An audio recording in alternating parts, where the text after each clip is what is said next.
On Tuesday and Wednesday, students at Miami University took to the streets to express their concerns about strained relations between minority and majority students on campus. Good morning and welcome to Newsmakers. The spark this year was the discovery of racist signs and screensavers in the Center for Black Culture and Learning on the Miami campus. If this was just an isolated incident, it would be disturbing but relatively manageable. But this incident is part of a long history of rocky racial relations on the overwhelmingly white, middle-class, and upper-middle-class campus. University officials have been trying to improve racial diversity and racial relations on campus for a long time. Last Wednesday, 12 News reporter Jeff Hirsch prepared this background report on the larger context of this week's demonstrations. Yesterday, students blocked the streets protesting racist slogans put on the walls of the Black Cultural Center. Last year, black students met to talk about a racist phone call. So we're here to band together and to show our support for trying to make a change and to try to make this a more comfortable environment for all minority students. So what is the racial climate at this predominantly white university? In sum, the university is making great progress. Minority enrollment has increased here. Miami has around 16,000 students. 10 years ago, there were only 369 African Americans, 2.2%. By this year, the number had nearly doubled. And if you add in other minorities, such as Native Americans and Asians, minority enrollment doubles again. So there has been progress, though the university admits there's far more to do. So Miami has adopted a 400-page diversity program and has increased minority recruitment and scholarship money. One of the things we worry about, in fact, is whoever did whatever they did in the Center for Black Culture and Learning is trying to derail that process and that progress. So we're just not going to let that happen. History professor Sherman Jackson knows race relations here better than most. One of the first African-American faculty members, Jackson says a white citizens council sued to block his employment and the employment of other minority faculty 30 years ago. Jackson says Miami has racial problems, but so does UC, USC, and Harvard. That's American society. But Jackson says to brand Miami as racist is wrong. And I'm very happy to be a faculty member here at Miami University, and I sing its praises loud and clear. And I want everyone to know that I'm very proud to be associated with this university, and I don't appreciate it being branded as a racist institution, because that means I'm a racist, and I don't consider myself a racist, and I don't associate with racism. This show exists to allow people in the news to be able to speak in more depth than is permitted in the Minute 30 news story or a typical newspaper article. To discuss the racial relations issue facing Miami students, I am joined this morning by two students. Nathaniel Snow is a senior from Cincinnati and is the president of the Black Student Association.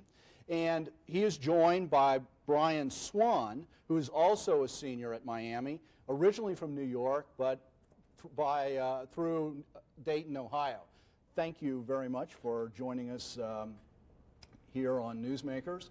Nathaniel, the question that I get have been asked over and over again by people in the newsroom and people in the community, and I know you were the person who had the opportunity to sit down with President Garland the other day, right. Is what do the students concretely, what do you hope that the university will do?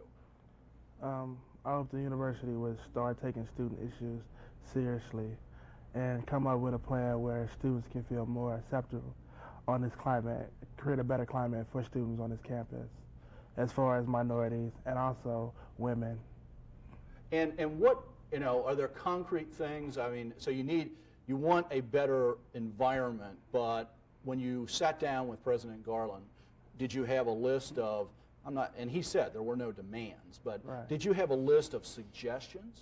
Yeah, we had a list of suggestions dealing with how can we better, I guess, the retention rate of minority students on campus. And one, we need to start with, I guess, better recruiting as far as bringing in, even though you bring in a lot of minorities, we bring in different minorities and different students. And, they always talk about diversity. However, diversity is not bringing in a great number of minorities. It's bringing in different minorities who think differently, so all the students can come together and grow intellectually and gain a sense of reality and a sense of integrity and pride about someone's culture that is different from theirs. Okay. Brian, one of the things that was referenced in the article that Jeff did last week that we just saw is that Miami has just published this, I don't know, 400-page. That's what I have not seen it myself. So 400-page diversity report. Is that diversity report pointed in the right direction in your mind? Yes, to a certain extent it is, but there are a lot of areas that are still lacking. They've been talking about the diversity issue on campus like it's something that you can catch, like you can wake up one morning and be more diverse, and that is not the case. Diversity deals more with the way people think, the way they act, the way they treat each other, and I don't see that really changing to a great extent on the campus. You still have a core group of majority students, and then you have a smaller segment of minority students who don't necessarily feel like they're a part of the Miami tradition, and I think that's where the gap needs to be bridged. You know, one of the things that it strikes me, and I think I was telling Nathaniel when we were talking on the phone, that my son's a senior at Miami as well, and what I hear, and this is from an outsider's point of view, is it possible that the administration and the faculty is working hard on this, but the real issue lies between students? Is it with students?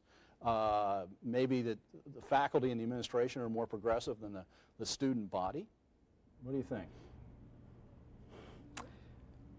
On paper, maybe. I don't think that many of the faculty are as progressive as they pretend to be, nor are the students, because when it comes right down to it, you still have a great deal of segregation and separation. You know, you've still got cliques, and the white students tend to stay with the white students, the black students tend to stay with the white students, the Asian students, so you do have a form of segregation, I guess, and that is the students' fault. But Nathaniel, is that also African American students' fault, that maybe African Americans stick together too much rather than trying to penetrate the variety of organizations on campus? I mean, I feel African Americans is a small number. As we saw, 616 out of 16,000. Out of the masses as far as students in Miami. And why do 600 African Americans have to reach out to 15,400 other students? Why can't the majority try to build a bridge with the minority? It's like, how can, like, we have a thing, I'm just taking it off, take another strand of this issue. It's like we have Greek Week at Miami University, and a lot of students complain about, well, the African American Greeks don't participate in Greek Week as well as we do. And it's like, how can 5 members of an organization compete with 125 members in activities and events and sporting outings? It's impossible. Okay, so the dynamics are just all off.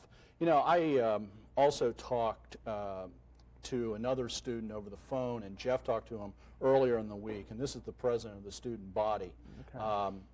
Nathan Estep, right? Good friend of mine, yeah. Yes, and I'd like to play a little clip from what he had to say to Jeff earlier in the week. Okay. I anticipate a number of students gathering and you know, saying things such as, you know, the university does not have a serious commitment to diversity. I personally don't believe that. I have the opportunity to work with these individuals. The interesting thing about Miami University is that we have more support networks in place for students of color, I think, than most universities of our size, and it's simply not fair to our black faculty and staff. It's not fair to our white faculty and staff or our administration to say this university is not committed to diversity, because there are people working hard every day on this campus to improve the quality of life for students of color as well as for our majority students. Okay. What do you think about that? I mean, that's a student's perspective. How do you feel about that one? Nathan Estep is pretty much part of the institution. So yes, he does get to see that greater. What's been going on lately has been more of a grassroots student movement. So not saying that what he's saying is invalid, yes, because they are trying to do a great deal to improve diversity, but his experience is going to be a little different from the majority of the rest of the black students. You know, one of the things Nathan said to me when I was speaking to him on the phone on Thursday night was that he felt that a lot of African American students hadn't taken the opportunity to get involved with forming this 400-page diversity report. Did you take part? Did you get yourself involved in the meetings? Did you and the others, grassroots students, did they take opportunity there to get involved?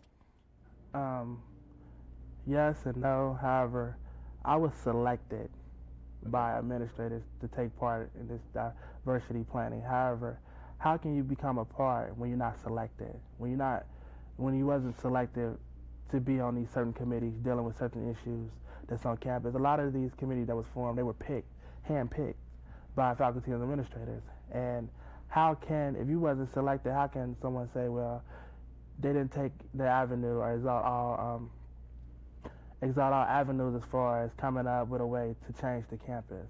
Okay. Brian, did you personally take part in any of those? No, I did not. Okay. No, I did not. Were there open meetings?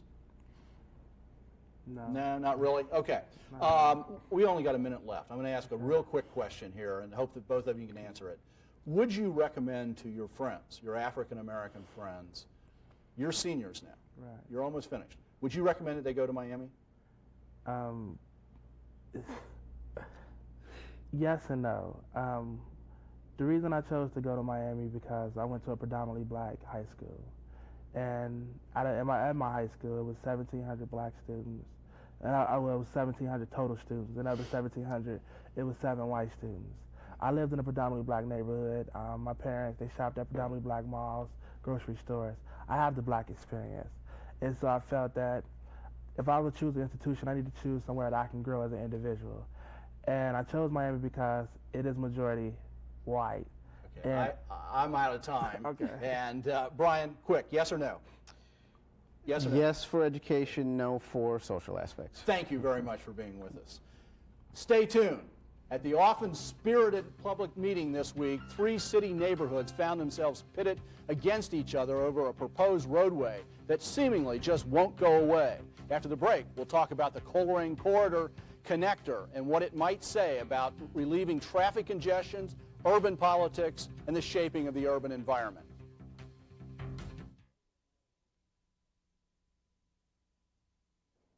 Welcome back. Easing the commute between center cities and the suburbs with a network of expressways has driven the evolution of the American urban space since the 1930s. Some proposed expressways have been built, others have been rejected. This imposing mound of dirt at the foot of Colerain Avenue in Cincinnati neighborhood of Northside stands as an artifact of past expressway battles. Proponents in College Hill and Mount Airy believe the connector would eliminate traffic congestion on lower Colerain, while Northsiders believe it would slice their community in two. 12 News reporter Frank Graff prepared this report Tuesday night. Well, it's water under the bridge. Back in 1967, Harry Reedman wasn't sure he'd be in business 31 years later. He'd just opened his barber shop when the city condemned it to make way for a new highway. It was so traumatic, Harry still has the map. Up in here. Harry moved a mile north. His customers followed. His old shop is still an empty field. That highway wasn't built. The issue split the community. Now Harry wants to put the issue to rest. I don't want to step on any toes, but I think it'd be a good thing, you know, because the traffic seems to back up at the bottom of the hill.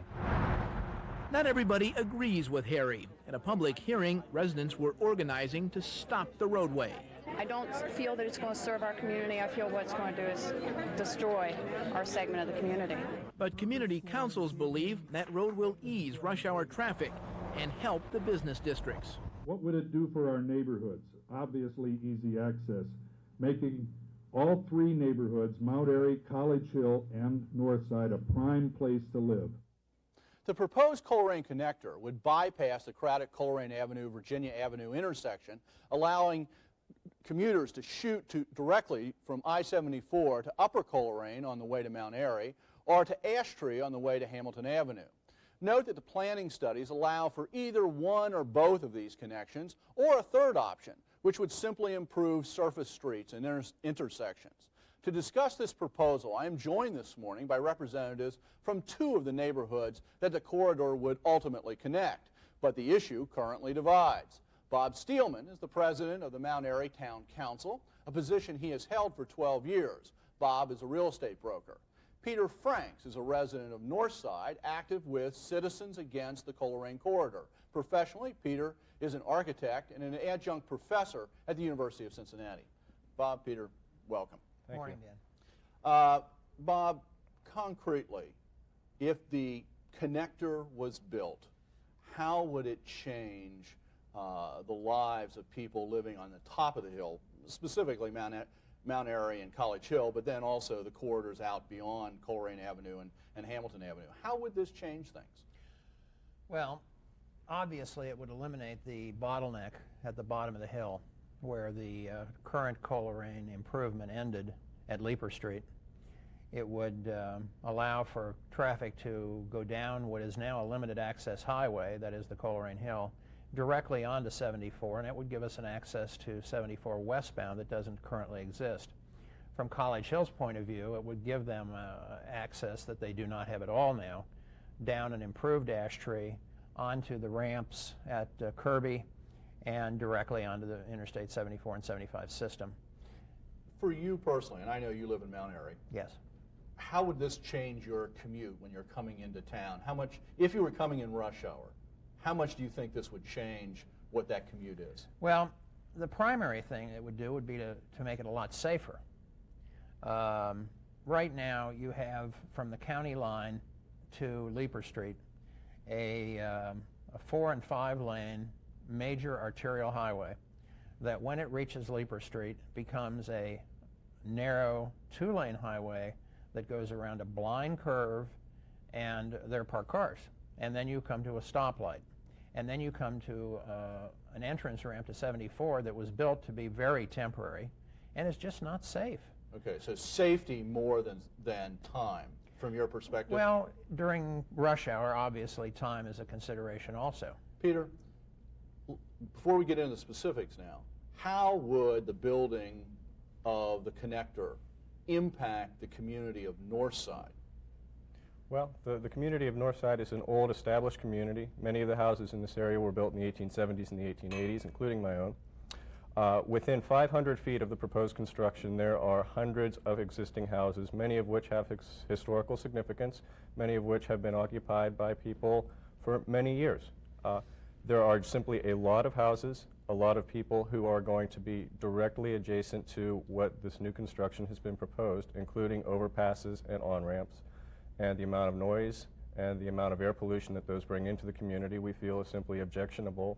And we have seen throughout the city of Cincinnati over the last 30 years that highways are simply not good for residential neighborhoods, and the city has many examples of, unfortunately, neighborhoods which have suffered the consequences of highway construction going through existing neighborhoods. Now, what about the point that Bob made, that the intersection down there where Colerain and Virginia come together is dangerous, it's crowded, the Colerain, when it was expanded, wasn't completed all the way down to the bottom.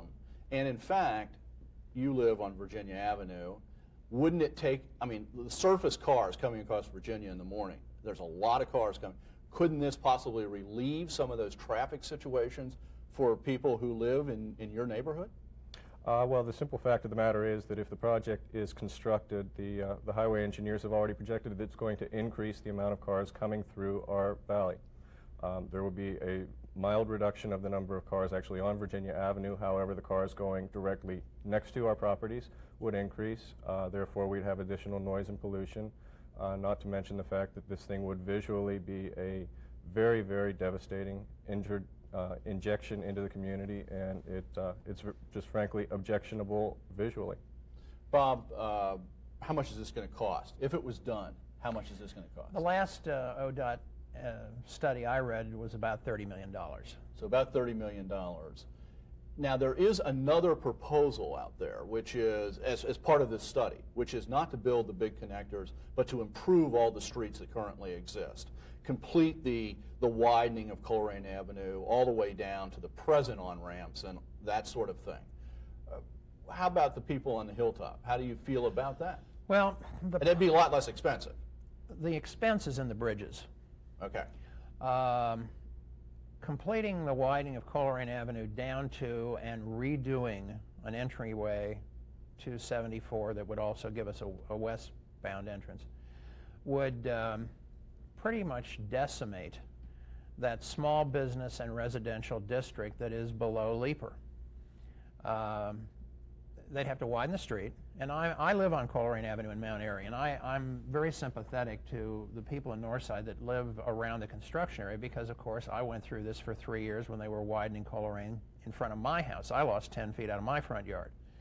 I live in an 1890s house, and we in Mount Airy suffered through that. We negotiated with the city and the state for 5 years. We, in fact, added turn lanes. We added fifth lanes. And the net result, as the study indicated at the time, has been positive. I now have a safer street in front of me. There is less noise because traffic moves through more quickly. There is less pollution because traffic is not backed up for a mile. I'm aware of time and here. so forth. Peter, $26 million or whatever number it would be, and what about just redoing those streets down there? Now, Bob's pointing out that that could mean the destruction of that little, and let's emphasize, it's a small business district down there. But what about that? What about just widening everything? And on the other hand, what about spending $26 million for the full proposal? Well, the simple fact of the matter is those of us in Northside have a vested interest in improving the community, and we feel that there are changes that could be made that would improve traffic flow, and we think that there are win-win situations out there. What are they? The options that would improve for everybody would be traffic system management improvements that would allow more traffic to go through and have more control over the traffic. Perhaps allowing Colerain Avenue to be a more open roadway with taking parked cars that are currently parallel parked on Colerain and possibly putting them on a service road that goes behind the properties that right now use the Colerain Avenue as a parking space for those businesses and those homes that are there.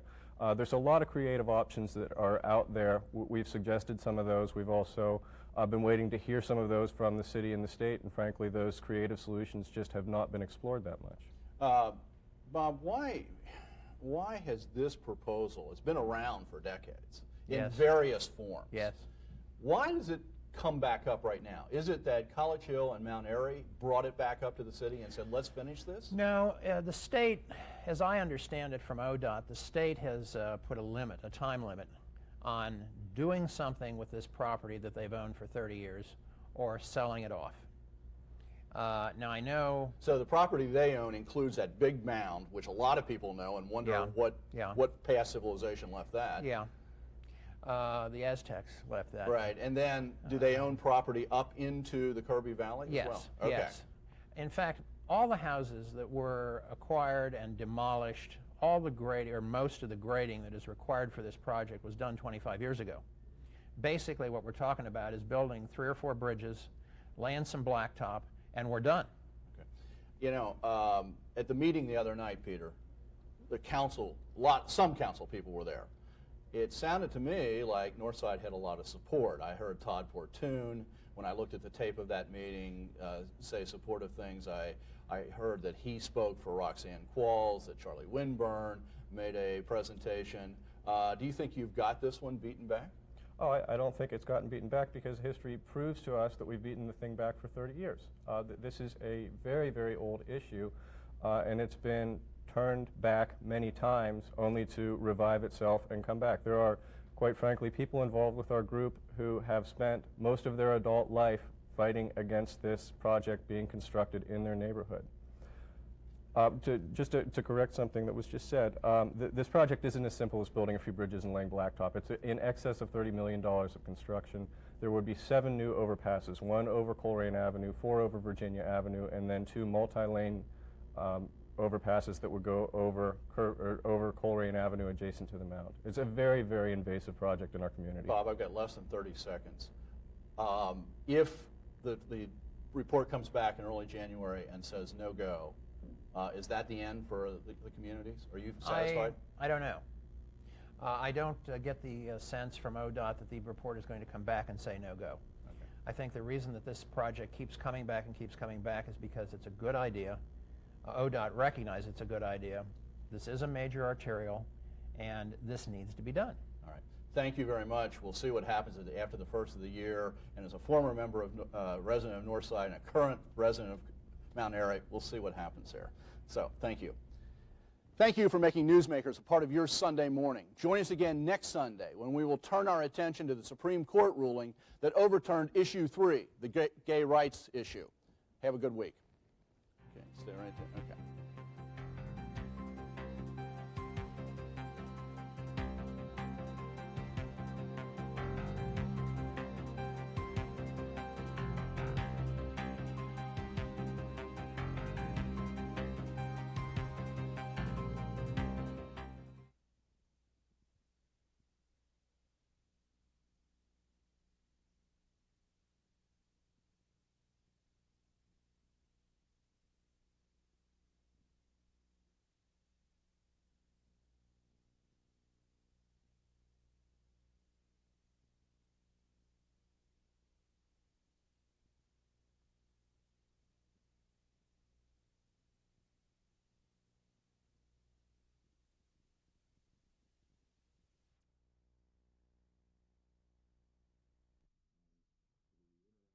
The committee really is, we talk about it, some of my colleagues and I talk about it almost as a village, as a little village that just happens to have its citizens scattered around the world.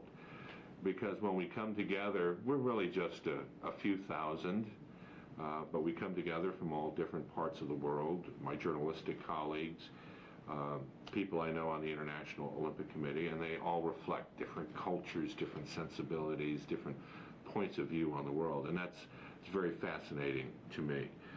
I like to see how big organizations solve problems, how they put together big projects like the Olympic Games, and there's nothing quite like the beast of an Olympic Games, a $1 billion, $2 billion corporation, if you will, coming together for a short period of time and then dissolving.